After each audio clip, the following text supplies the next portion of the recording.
Welcome to episode number 112 of Business and Leadership Stories with the one and only Sachin Bhandary.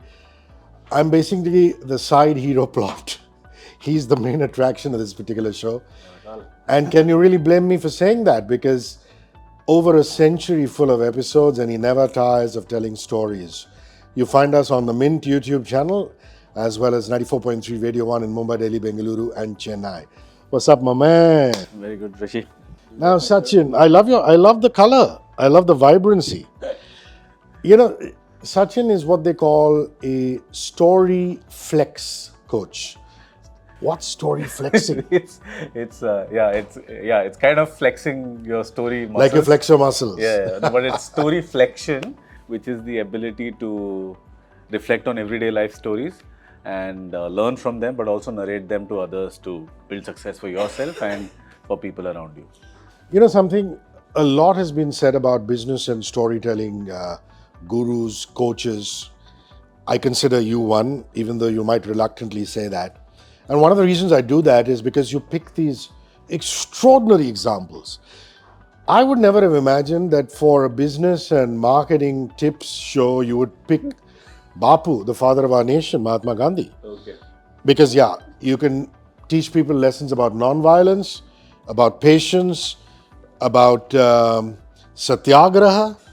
But pray, what is it in business and marketing and communication that we can learn from the great man? Interesting question. So, the first part, the fact that I come up with these examples, I think these examples are there aplenty in front of all of us. So, what story reflection is to be able to observe things and then be able to use them for your own growth, but also use them in narration. So, I watched this podcast called Scroll Adda. And the political editor of the Scroll, Shoaib Danial, was in conversation with Manu Pillai, who's a historian. I'm sure you've heard of him. Of course, yeah. And Manu Pillai was saying that a lot of people don't give the Mahatma enough credit for the fact that when he was around and when the freedom struggle was happening, there was no mass media except the newspaper to a certain extent. So he was able to galvanize an entire nation around a single idea. So there are people from different castes, different regions, different languages. How the hell was he able to do that?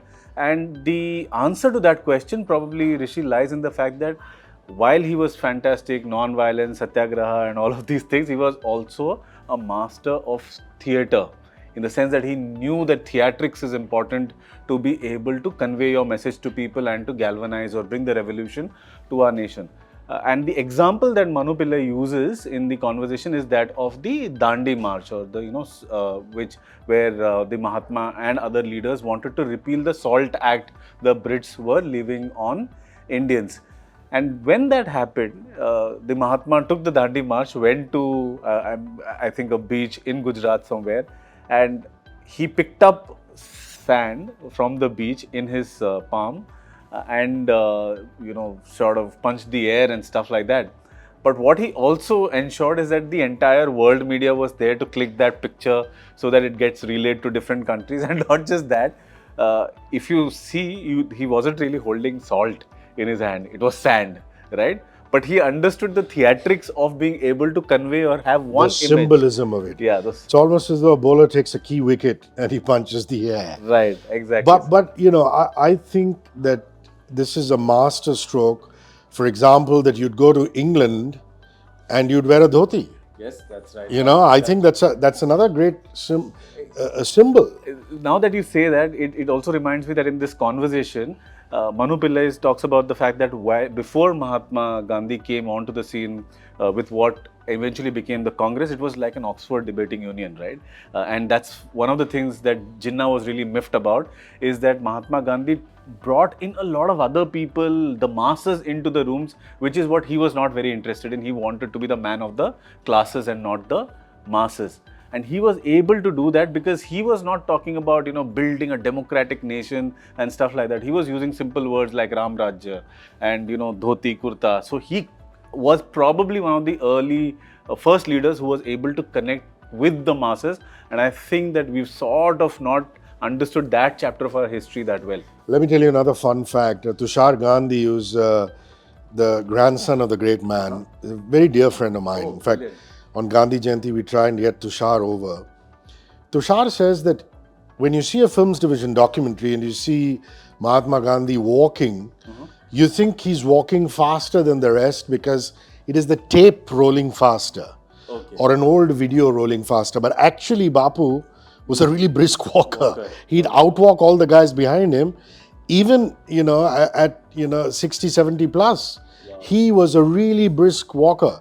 That again was a symbol of you don't have to stop, you have to just keep moving, That's the story, Morning Glory. Now, the marketing and communication tip for the day that the excellent Sachin Bhandary always gives us. What can we look at? Broadly speaking, I would say that even if you are a leader, you're leading a team, leading an organization or a company, understand that theatrics are important. You can't, like, I hear a lot of people say, hey, but you know what, I'm not like into PR and stuff like that. Man, you can't say that.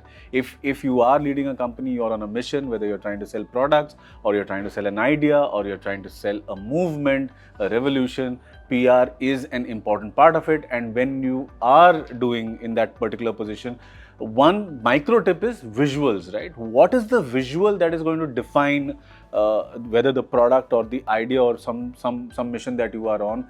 And that's what you need to think about, and then sort of imagine and make that visual happen through your own teams or through PR, press, etc., etc. So I would say relatability and the sense of theatrics is something that most leaders should learn.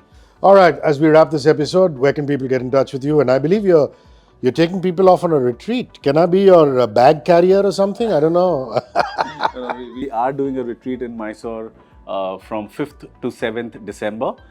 If anybody's interested, they can get in touch with me and know a little more about that. But what's more important is that I run a community called Story Club, which means every Saturday from 10 a.m. to 11:30 a.m. And if you want to improve your storytelling skills for your career, leadership, team building, or even sales, you can join that by going to my Instagram. I am at storyclub.in, storyclub.in, and click the link in the bio to register for the meeting. You can do the same thing on LinkedIn as well. Just look for Sachin Bhandary. Sachin is easy. Bhandary is Bhandary. If you're listening to us in audio form, see you next Tuesday, a shade past 8 a.m., Mumbai, Delhi, Bengaluru, Chennai. And if you're watching us on video, watch out for the next episode on the Mint YouTube channel. Sachin, thanks for your time. See you next time. Pleasure. Cheers. One world, your station.